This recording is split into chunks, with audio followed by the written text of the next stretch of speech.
listening to a download from theoutdoorstation.co.uk. Number 456.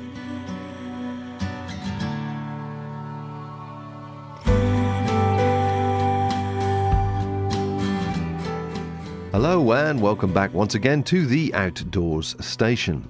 I hope you enjoyed the recent 5-part re-release series from the Cape Wrath Trail from the archives.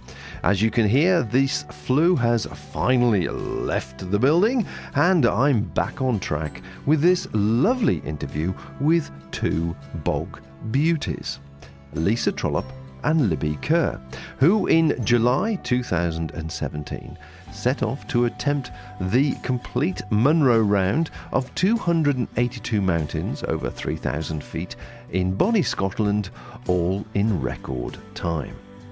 Now, before we get into this though, I just want to thank our executive producer for this particular podcast, Juliet Medforth, who, as I understand it, is an enthusiastic wild camper.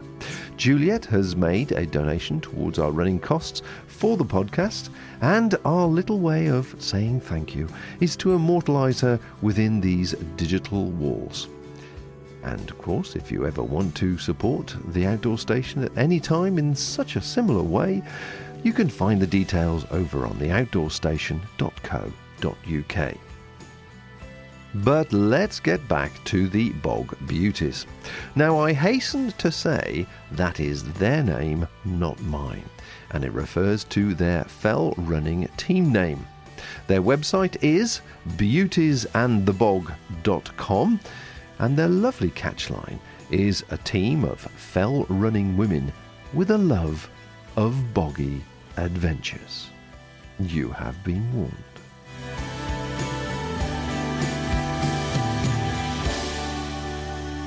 Lisa and I have been running together since about 2012 when we entered the Rab Mountain Marathon, which is a 2-day mountain marathon. And then we've just gone on to bigger and better things since then, really. So a number of mountain marathons, a lot of local fell races, the High Peak Marathon, which, although it says it's a marathon, it's actually 42 miles overnight in the Peak District.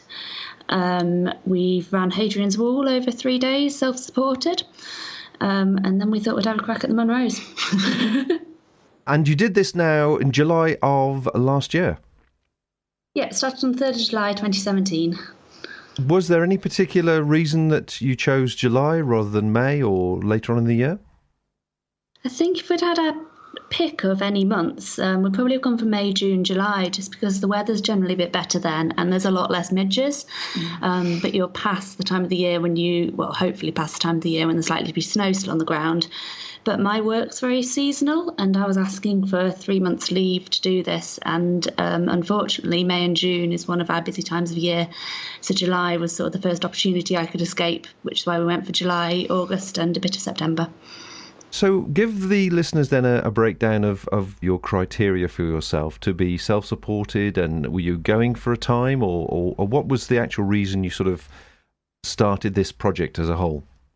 So I think both of us had wanted to do something a bit bigger for a little while, and we went to Hope Valley Film Festival and we listened to a number of speakers, but one of them being Stephen Pike, and he talked about his Munro round, and I think it wasn't really on either of us our radars before then, and it didn't set us off straight away thinking about it, but when we were sort of thinking about adventures that we'd like to have in the future, this sort of got stuck in our minds, especially when we looked up how many women had done a round, and a continuous round, and it was very, very few compared to the number of guys, and the record seemed within grasp as far as we could tell. I think the next fastest time was 113 days, but they really couldn't find out very much about that, about the lady who did that.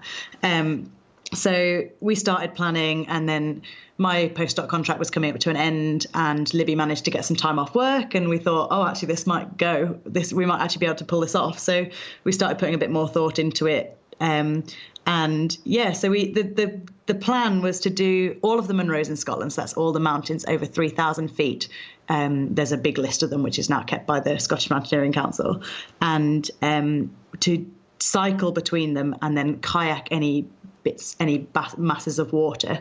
And sort of following in the footsteps of Hamish Brown, really, who's the first person who did a continuous trip of this type, and he wrote a book which is pretty popular, isn't it? What's it called? Hamish's Mountain Walk. Yeah, so sort of following in those footsteps, but doing it sort of as Stephen Pike did it, sort of to mirror the sort of the male fastest time. And we set ourselves a sort of goal of 80 days, but we didn't really have any idea whether we'd be able to manage that, did we? We'd planned all the routes, but yeah. The 80 days actually largely came about because we applied for a grant, and it said, how long is this going to take you? And we thought, we haven't thought about this before. So sort of roughly totted up the planning that we'd done and came up with 80 days as a figure, which happened to be pretty spot on. We finished in 77, so we were pretty close with our finger in the air, guess. Yeah, and you managed to get 3 months off work, so we didn't have that much longer than that anyway. Yeah. But I don't know how much you'd have been able to push it if we'd have been nearly finished. Are there any rules then for what the self-supported nature should consist of? So our trip wasn't self-supported in that we weren't carrying all of our own stuff. We had a support van, which we went back to at the end of most of the days. But when we were on the hill, we didn't have anybody guiding us. So it was self-navigated. The cooling, we had somebody with us. The rest of it was self-navigated, and we were carrying the stuff we needed for that day. Or if we were doing a wild camp, we'd sometimes carry the stuff for that as well. But in terms of, are there any hard and fast rules for a continuous self-propelled Munro round? Not really. There's obviously the precedent that's been set by the people who have done it previously, and we did ours in much the same spirit as other people. One of the biggest contentious issues seems to be the water bits. So there's a Munro on Mull, which is an island, and a few people got the ferry across to Mull. Others kayaked, and we chose to kayak. Unfortunately, we had a day which was very calm and still and brilliant weather for that. We might have changed our mind if it had been really choppy and horrible, who knows. But each person who's done it has had to sort of set the rules for themselves. So we did have quite a lot of conversations about, well, what does this actually mean for us? And do we have to, if we go off course, do we have to go and backtrack exactly to get back onto course? Or could we imagine a trail of breadcrumbs, and as long as we intersected it back somewhere on that trail of breadcrumbs, then that would be fine. So we set our own rules, but in the spirit of the people who had come before us. So you referred to the course or the route then. You can create your own route between the Munros as you wish, can you? Completely, and that's actually one of the hardest bits of this challenge, was trying to come up with some sort of logical route, because the Munros are just scattered across Scotland, and this one out on the island really floors you because it's not the furthest north or the furthest south, but you don't want to have to do that kayak out and back to the island more than once, really. So it's a natural start or end point. I know that was, according to your blog anyway, the part that started off with a bit of trepidation, as you say, crossing the water there and hoping that it wasn't choppy. I've done very much kayaking before, so I was pretty nervous about that. Yeah. So did you kayak both ways? No, we started on Benmore. On the Isle of Mull, so we kayaked one leg of that. So we started on the island at the bottom of Benmore, and then at the end of the day, midway through the day, we kayaked over to the mainland and then just continued from there. The only other kayak leg we did was across Ben Lomond, which you don't technically have to do, but it cuts out a lot of cycling. But it was another beautifully calm day, and we just hired a kayak and paddled across in about 10-15 minutes, wasn't it? Really, it was lovely. A really nice day. It just avoided a 30-mile or so cycle ride all the way around the loch to get to Ben Lomond and then back again. Well, looking at your first week, if we can just sort of start in week chunks, if we may. According to your notes, or the notes I've picked up here, you achieved 24 Munros in that first week, which I think is pretty impressive going at the best of times. You're obviously very fit, doing the races and things that you do. How did you feel at the end of that first week? Was your body starting to get weary, or had you attacked it and approached it with the right sort of pacing? I don't think we were doing too badly. I think we made one mistake in that first week, which was not eating enough. So we had a rest day on about day 10. Day 8 or 9, I think. I can't quite remember. But. And we spent the day basically constantly eating. I think I ate 7 meals that day. And we learned our lesson that we needed to up the amount of food that we were eating a bit more than we had been. Unfortunately, I'd also come down with a cold at the end of that week, which Lisa was quickly catching catching off me as well. So we were feeling a bit worse for wear at the end of that week, but not so much from the physical strain of what we were doing, but more from not eating enough and just feeling a bit full of head cold, really. Yeah, I remember our knees were quite painful as well, which is something that got better over the course of the first couple of weeks. In the first week, we were finding that in the evenings we'd have to sit there with our legs straight, otherwise they'd be really painful. But that sort of disappeared. I think that's just your body adapting to moving every day. So, yeah, I think it's just a bit of an adaptation process. And we tried to take the first 3 days relatively easy, but then we went straight into those mountains around Glen Nevis, which were 2 really big days out quite early on. So, yeah. And the van that you're using as a base then, were you literally parking up, obviously doing the route that you had to do, coming back, resting there? So was there somebody else taking the van and meeting you on the other side of the range? Yeah, we had a team of very willing. Well, yeah, well, we had so both of Libby's parents took a month off each. My partner took a month off.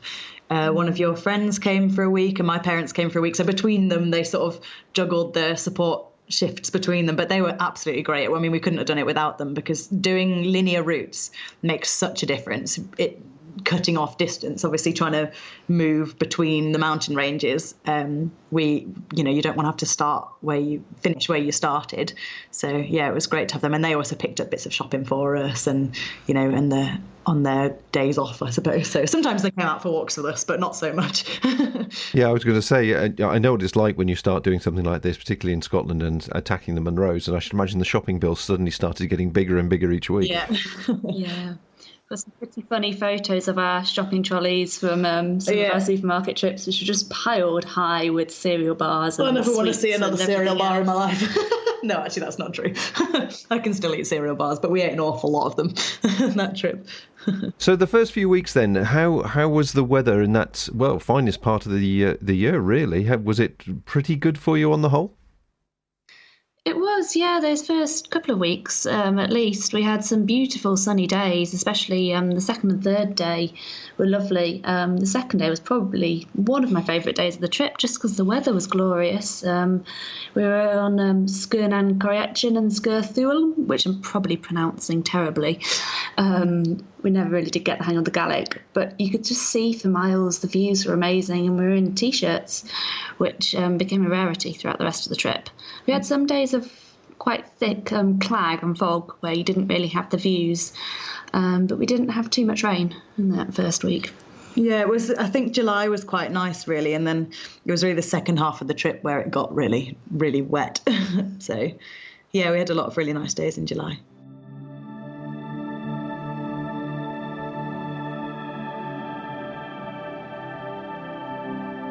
You're listening to The Outdoor Station, sharing the stories of ordinary people and their exciting adventures.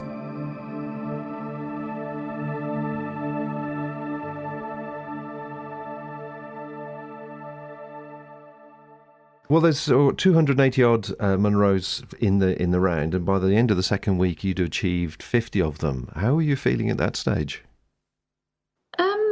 Stronger than expected. I think we're starting to get into the swing of it, and I think just getting over those colds that we had at the end of the first week and starting to feel a bit more positive, and we've got a routine going. We knew what we were doing with the van, we knew how much we had to eat, and it felt like we just got into the swing of it a bit more. Yeah, I think we were quite faffy, I think, getting prepared at the first week, and also getting the support, getting used to it as well, sort of learning how much we needed to eat and how much they needed to buy, and sort of how to help us be able to get out the van quickly. I mean, the van was great, but sometimes when you've got 3 or 4 people sleeping in it, it becomes a bit of a shuffle getting ready in the morning and things like that. So that we got a bit slicker when it came to doing things like that, and sort of what we needed to do, getting prepared with the things in our bags the night before. I mean, mostly it was sling your bag in the back and you've got the same things ready for tomorrow, just top it up with food and water. But it depended on what the weather was going to be like, etc. But yeah, I think at the end of the second week, having a few more Munros under our belt made us feel a bit more confident. And I remember at the start not really wanting to talk to anybody about what we were doing so much. Definitely. Because we felt a bit embarrassed that we hadn't done very many yet. And it was a bit, I don't know, a bit different to the normal mountain conversation. But when we've only done 10 Munros, you're like, oh, I don't want to sell it too strongly. But then after we'd done sort of 50 in a couple of weeks, we're like, oh, yeah, we're doing it. This is, this, I can imagine it actually happening a bit more. So I think because this was the biggest challenge we'd ever taken on. We weren't sure ourselves whether we could do it or not. So we definitely had that nervousness about telling people what we were attempting, because it felt like you were promising them something that you didn't know if you could deliver. But by the second week, I was starting to feel a little bit more confident that unless something catastrophic like an injury happened, that we might have a chance. I can understand not wanting to jinx it by committing yourself, as it were, in a conversation. That's definitely true. But certainly, I think after a couple of weeks, your body really starts to go through a major change and start to get back to its basic mechanics, which I think is fascinating to experience, particularly if you've already started fairly fit as you did as well. The other thing I just wanted, it does concern some people, but obviously you've got the experience, and I'm not questioning that at all. But how did you feel about the daunting navigation in some respects, and getting across some of these Munros and some of the clusters where they're together, and once you're up, you're up, and you've got to be very accurate with your navigation? Well, as you say, we'd done quite a lot of things before that had built up our navigation skills. So we felt quite confident with what we were doing, and we were obviously checking the weather forecast, and we made sure we had all the right kit with us as well, and carried a bivvy bag in case the worst should happen, like an emergency one. We also had a number of bits of technology with us, which just gave us peace of mind that if something did happen, we had that security blanket there. So Lisa had a brilliant watch which had an altimeter on it. Yeah, it was really good. Which was really useful for just helping us with the navigation, because you know what height you're at as well as where you are. We had an app on our phones which would just give you a 6-figure grid reference of your current position, which was a useful backup if you really needed it, and then you could immediately find where you were on the map.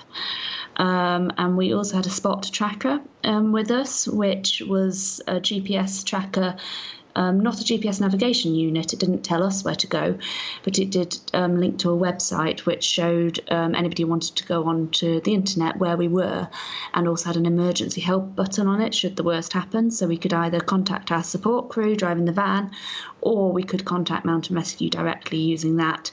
So we had a number of safety nets, but fortunately didn't have to use the spot tracker at all. No, and it was a bit of fun, really. I think a lot of people really enjoyed watching where we were. We got a lot of really encouraging text messages at the end of particularly long days where people were like, oh, wow, we've been watching you on the spot tracker all day and you did really well. And that was really uplifting sometimes, especially when we had done a long day and we were really tired. So, yeah, it was nice. But you're right, though. I wouldn't want to be going into some of those mountains without much experience or the right kit or those safety nets in place, because they can be quite hostile environments. It can suddenly change on you, can't it? Certainly. Yeah. So were there any occasions where you were, I'd like to call it not lost, but slightly misplaced? Surprisingly, not really. We thought that it would happen a bit more often, and generally it happened at the times when you wouldn't expect it to go wrong, when it was actually a really nice day and we just got lost in conversation and found ourselves sort of heading down the wrong valley or something. But we normally caught it within about 2 or 3 kilometres of it happening, and never really had to detour very far.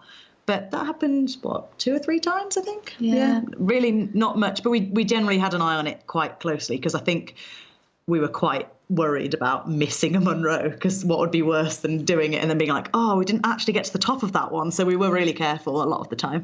So, yeah. Were you running with the map as you would do for adventure racing, sort of with your thumb where you were at any one time? Or did you sort of look at the map, stash it away, then check it in 10, 15 minutes time? What was your routine from that point of view?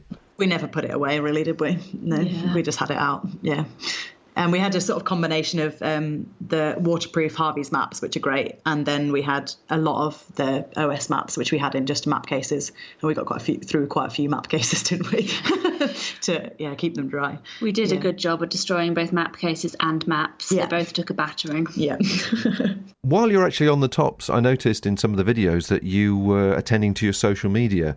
Did you find that an intrusion at all into the actual round that you were doing?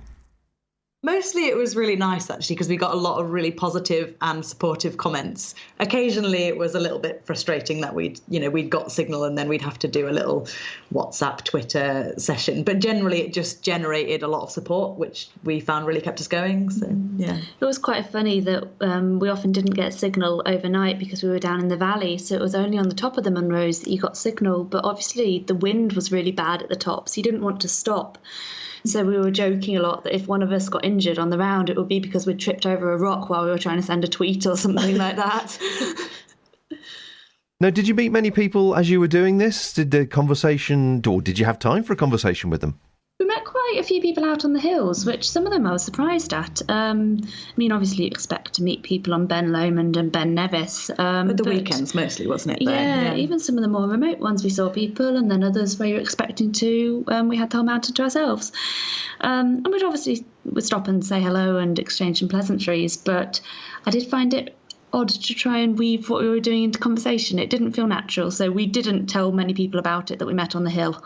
There was a few people we did talk about, and actually some of them became our sort of biggest followers on social media, didn't they? I was thinking of there were one or two. In the Cairngorms there were a few people that we met, and people who gave us donations to charity just on the hill, which was quite nice as well. So, but only when the conversation sort of naturally went that way, I suppose. Yeah.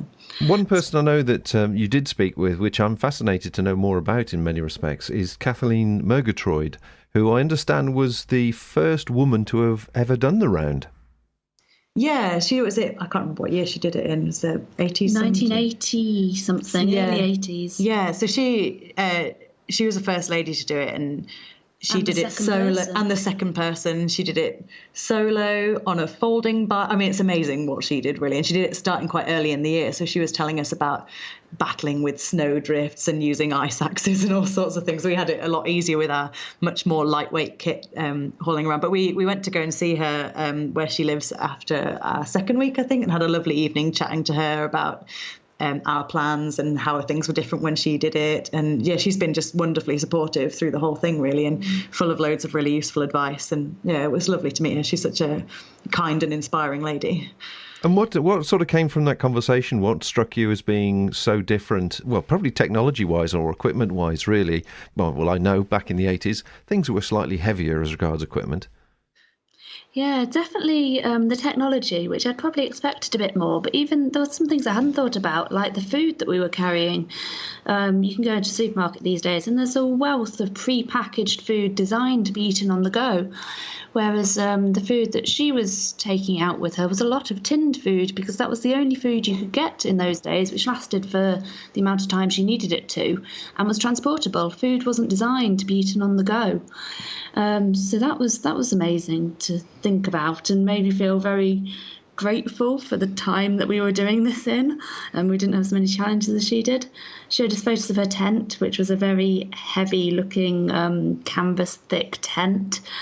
And obviously walking poles weren't a thing in those days. And I was so grateful for the pair of poles that I took with me. They were really lightweight and they really saved my knees on the downhills.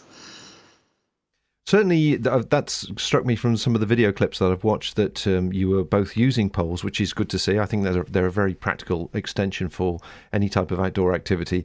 But a lot of younger people think they're purely for old people like me. What are your? We had a few comments like that on the hill, didn't we?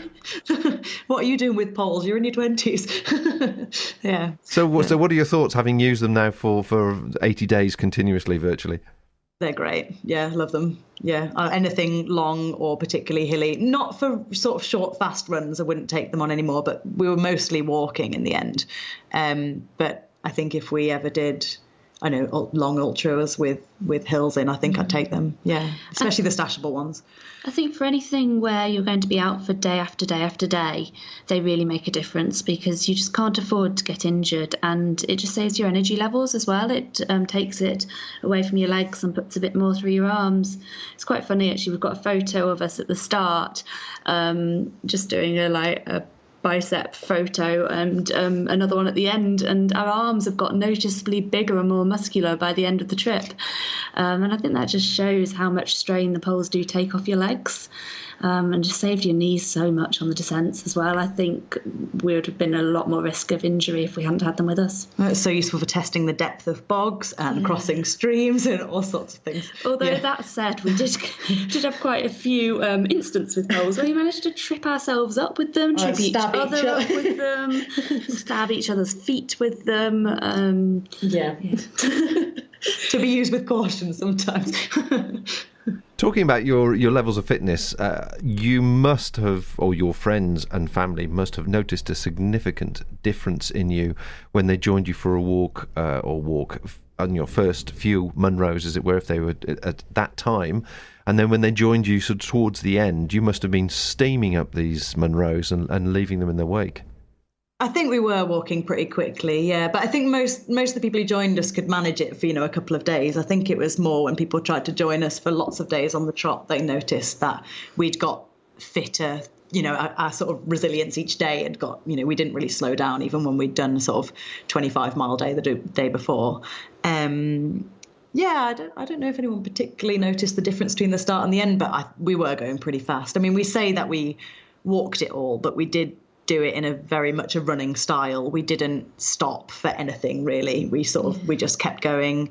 We did it fast and light. We were wearing running shoes, and in a thing that was sort of easy and flat and I suppose boring, we did jog a little bit. But we thought that at the start we had intended to run more of it.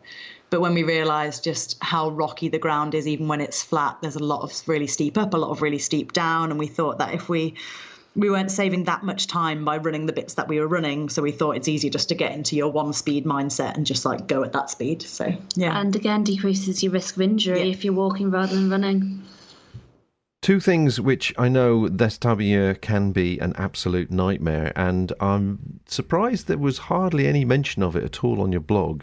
And that was midges and ticks. What are your experiences?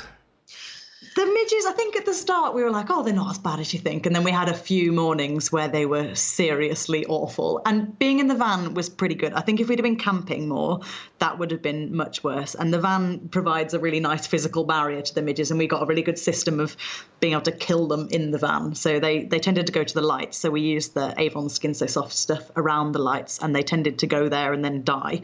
But we did have a good game of squidge the midge before bed every day. But it was getting out in the morning that was the worst. And we were just talking about it before this, actually. I mean, in general, we got on really, really well. But there was a couple of mornings fueled by midges that we had like the closest we came to a falling out. And I think it was just because we were trying to get ready in a cloud of midges and we were both really cross. And so the midges were kind of unpleasant. But yeah, you just got to get on with it though. We have quite a lot of midges in the Peak District, or not compared by Scottish standards, but the ones in the Peak, when they bite you, it seems to be so itchy. I found the ones in Scotland didn't itch so much, but the sheer volume of them just made your skin crawl. And you were just surrounded by the swarms of them. Oh, you just didn't want to be there. They were so uncomfortable. Yeah. And no trouble with ticks then? We did have ticks. I think I had 4 and you had 5. Had 5. Yeah, so 9 between us throughout the whole trip. So not as bad as it could have been. We did carry tick tweezers with us all the time and get them out as soon as we noticed them. But I think of those 9, probably 4 of them were just from 1 hour walk where we went through shoulder high bracken. Which is obviously a hotspot for ticks. So we stopped after we'd got out of the bracken and did a tick check and, managed to find 4 between us. But they weren't as bad as they could have been. Certainly, I just want to mention for our overseas listeners, if you've never experienced the Scottish midge, it is akin to a very fine cloud of extremely small insects. And it's not so much as you quite rightly describe being bitten by them, it's the fact that as you're breathing, they get sucked into every orifice around your face. And it's suffocating, isn't it? They're just undescribably horrible, I would say. But when we were moving, we weren't bothered by them at all. So you just had to get up, get out and go as fast as you could and then not stop until you were clear of the midge zone, really. Yeah. So being followed by big black clouds. Yeah. Towards the end of the trip, we had some really terrible weather, and it was one of the thoughts that sort of sustained me that at least when it is thundering down with rain, there aren't any midges. Yeah. Yeah, there's always a little ray of sunshine somewhere. Yeah. If you have any feedback, questions or suggestions, why not drop us a line to info@theoutdoorstation.co.uk. Now, let's just talk about gear for a short while. Obviously, you were approaching this fast and light and wearing the appropriate clothing and footwear and stuff. So, for people that would like to know a bit more about travelling effectively and lighter, perhaps you could just go through the type of clothes that you were wearing and, you know, how you felt about them. So the most of our clothes we got from Alpkit, who very generously supplies us with quite a lot of things. So generally we're wearing running shorts, technical t-shirt, a long sleeve merino base layer, and then we carried with us a thin synthetic jacket and full waterproofs. We had running shoes on our feet, and then what would we carry in our bags? Generally had a pair of poles, so they would tend to be the lightweight running poles rather than the heavier walking poles. Definitely have a spare layer or two in there, an emergency bivvy bag, just in case one of us did get injured. They were the sort of foil type, though, the sort of foil sleeping bag. Yeah. Actually ended up giving mine away to a woman who had unfortunately broken a leg on the bottom of one of the Munros, so it came in useful to carry. We had a lot of food that we carried with us. Took some water with us, and we also carried a water pump to treat the water with us on most days, just because it doesn't have the same taste that the water purification tablets leave behind pump them. Filter. Yeah. The footwear then, it was Innovate, was it? Was that right? I saw Innovates on your feet. Yeah, Innovate gave us 3 pairs of shoes each, which was really great. So we had 1 pair of trail shoes, the Rocklight 305, and 2 pairs of fell shoes, but which are the X-Claw 275s. They were great. Yeah, how did you get on with those? Absolutely loved them. Yeah, so I'd used the X-Claws before, and I really liked them. They're designed as a shoe to do ultras in, so they've got a bit more... I don't think padding's the right word, but they've got a bit more support if you're going to spend longer on your feet than some fell shoes have. But they've also got really good tread. They were good on rock. They were good on wet mud. They were brilliant. And actually, one of my pairs I wore for about 70% of the trip because my little toes swelled up partway through the trip, which meant they wouldn't squash into the new pairs of shoes. But the old pair had 2 holes in the side. So I spent about a month with my little toes sticking out the side of the shoes, out the holes, to give them some breathing room. So certainly got the wear out of them as well. There's been various conversations going on social media at the moment as it happens, and people talking about boots versus trail shoes as a way of being safe in the mountains. You've obviously, in your years, had boots and now trail shoes. Would you go back to boots for walking, or are you happy to stick with trail shoes? I think I'm pretty happy to stick with trail shoes because long distance ultra running isn't very different from walking in a lot of respects. I think if you've got a background of doing lots of fell running, you build up strength in your ankles. And then I think that means it's very easy to transfer out away from boots because you don't really need that extra support just because you've got the experience and your ankles have got very strong.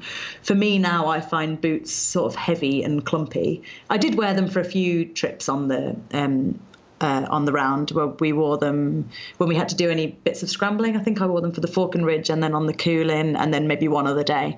But generally, I'm quite happy to wear fell shoes most of the time. The real difference is that your feet get wet.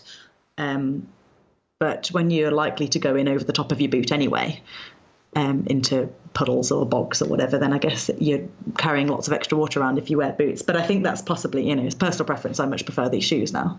So yeah. About you?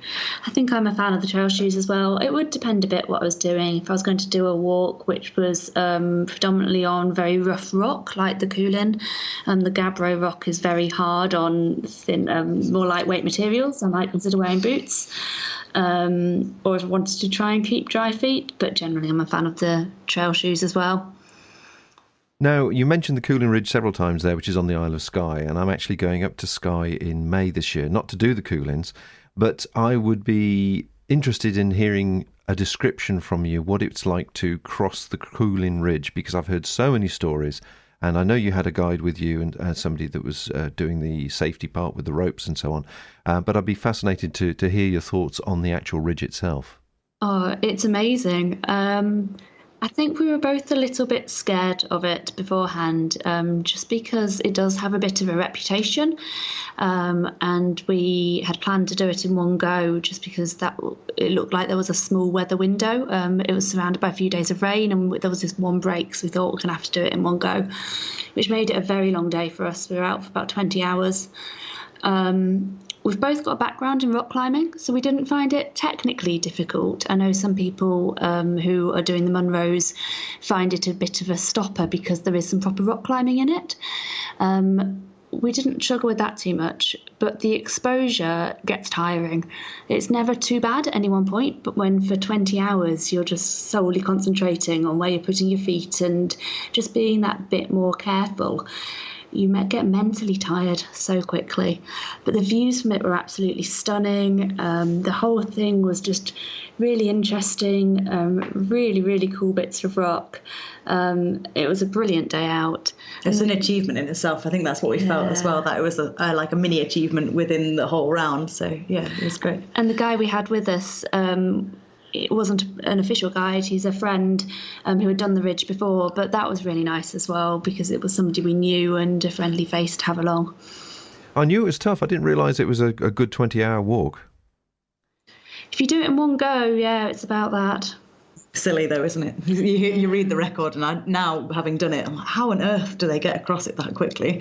I would not be running up there, that's for sure. Really sure-footed people, I suppose. So there you are, you've done the Cooling Ridge. How long was it between that and actually finishing? It was about 2 weeks after the Cooling that we finished, yeah. And was it sort of a downhill feeling after that? Was that a sort of a turning point that you knew you were coming to the end? How did you feel? It was a bit of a mix. So I think the Cooling really took it out of us, both sort of physically and mentally. And also the weather got really bad after the Cooling. So we had basically 2 weeks of solid rain, and we were having these really difficult decisions towards the end. Like, do we keep going and try and get a few more days in? When the weather forecast looked terrible for sort of the next 5 days, we're trying to decide, do we take a rest day now? Do we just push through it? So that was quite hard, actually. I think we found that pretty difficult. We knew that the bulk of them were done, though. So it was, yeah, we knew we didn't have that many left to do. So that was sort of, it was just weighing up those decisions, I think. Yeah. Yeah, I think I expected it to feel a bit like the home run after the Cooling, 2 weeks to go, and a bit more cycling, which is nice to break up the running a bit. But that weather just hit us when we were down. I think the 20-hour day meant that we were a bit down on sleep as well, and just feeling a bit battered, really. Yeah, it was hard. It was just every day, it's hard to describe. You looked at the forecast and it was 50-mile-an-hour winds with heavy rain and occasional hail. The wind chill as well. You just got drenched. We had really good waterproofs on, but it came in down your neck. It came in down your sleeves because you had your arms uphill when you were using poles. So it just ran down your arms. And we had several days where we had to just strip off on the hill, change every clothes we had on underneath our waterproofs, put the waterproofs back on. And it's hard to dry things out in a van. Especially when it's wet for days on end. We did have a few nights in YHAs actually towards the end because we just needed the drying room to get our kit dry again. So a lot of the days putting on yesterday's wet clothes again and leaving a very smelly van behind. Yeah. Well, at least you weren't camping. They've gone on the bright side. That's true. True, completely. And of course, there was the restorative power of a warm shower in a YHA as well, isn't it? Yeah, definitely. Oh, yes. And being able to use an oven, and cook vast quantities of food. And yeah, no, it's good. So I can imagine then the last day, the families and friends joined you as you climbed? It was just a friend's parents who were in Scotland doing Munros anyway, and then our support who was our friend Jim. So it was 5 of us on the last Munro. But it was amazing. After 2 weeks of rain, we suddenly saw the forecast and it's like mainly dry, no chance of rain. And we're like, what? So we'd been dreaming about it, been sitting on the top of Ben Hope celebrating. And we were just sort of thinking, oh, this isn't going to happen. It's going to be like one of these other horrible foggy ones and we're going to touch the top and then run away. But actually it was beautiful. And we sat up on the top for sort of half an hour, 45 minutes with a bottle of bubbly and some chocolates, really enjoying it. So yeah, it was amazing. Well, as they say about Scotland, it's 4 seasons in one day, isn't it? That's completely true. Yeah. Well, that's fantastic. You've done exceedingly well, obviously. A great trip, a great story. I should imagine you were so strong and fit by the time you finished this. How long did it take for your appetite to return to normal? The portions to reduce. Portions were okay. It was more having 3 actual meals rather than just grazing continuously, I think. Yeah. That was the hardest thing, I think. But it didn't take that long. Yeah. I went on holiday for a week when we finished to South Italy and ate everything in sight. It was nice to have an excuse to do so because the food was just brilliant.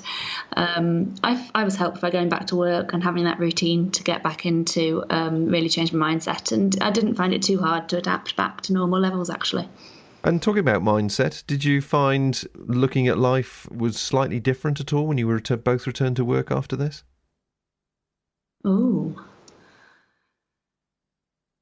I think I felt a bit refreshed. Before we went on this trip, I felt I very much needed a break away from the normal sort of 9-to-5 office job. And I definitely got that. And actually I went back and sort of appreciated having a dry roof over my head and central heating for a while. So I definitely felt refreshed. I'm not sure if it's changed my outlook on life so much. For me neither. Definitely, it was a really awesome experience, and coming back home and being dry and warm all the time, and being able to go for a run and it be flat. It was just really nice. But I actually really missed it. I think to begin with, it was just I'm not in the mountains anymore. I just wanted it to carry on, really. I think the other thing it taught me is just what a fantastic country we live in. I mean, you think of going on holiday and I almost instantly think of going abroad and flying somewhere, but it was brilliant to spend 3 months in Scotland that's got so much to offer, so much amazing scenery and so much variety. I just think we're really lucky to live where we do. Well, thank you very much for your time this evening. As you know, if you've listened to some of my podcasts before, you know what I'm going to say now.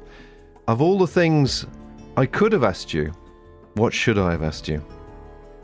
I think the question I was dreading from you, I think you mentioned in one of your emails that you sometimes, often when you're walking, you get a song stuck in your head. And for us, we got a lot of songs stuck in our head. And one of our favourite things to do to keep ourselves entertained was to change the lyrics of the songs to match our surroundings. I feared you were going to ask us to give you a rendition of one of our favourite Munros songs. I'm in your hands. Oh, you didn't ask, so we couldn't possibly.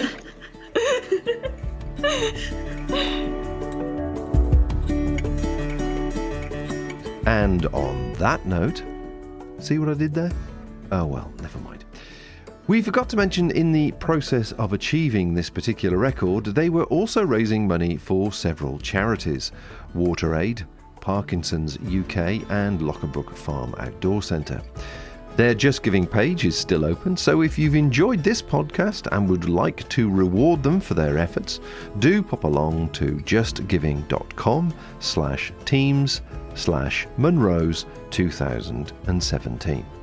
But of course, all the links to their website, photographs, the Just Giving, etc., can all be found over on theoutdoorstation.co.uk under the podcast number.